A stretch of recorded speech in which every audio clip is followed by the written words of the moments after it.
This in the end is not about God. This in the end is not about religion. This in the end is not about being morally righteous. This in the end is about my own power and my own back pocket. Someone who is supposedly acting on behalf of protecting Christianity is making threats against an entire civilization, that he will burn down an entire civilization. That's not Christianity, and there's some arrogance in thinking that he's acting on behalf of Christianity there as well, because he's not. He's certainly not acting on my behalf. That I can tell you. Going back to a secular state versus religion, and that the two do clash. A very contentious issue, termination of pregnancy.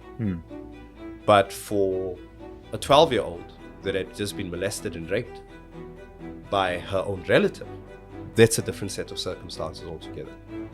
And I fail to understand why it is then that as a society we feel that everyone must adopt my way of thinking, my way of seeing things, my sense of morality. But isn't that at the heart of the problem?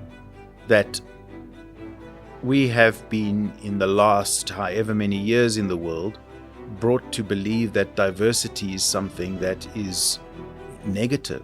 I think one sees this most especially when we start to talk about migration. Why, for example, is the United States shutting out migrants from everywhere in the world except people from South Africa who look a certain way? At the same time, we have the development of women's rights, which gives women equality. We had LGBTI and GNC rights. And most religious formations say, no, one man, one woman.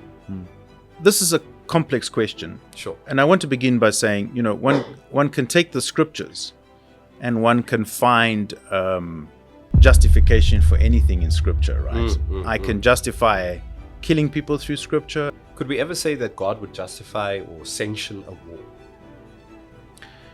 We get into quite a complex subject there.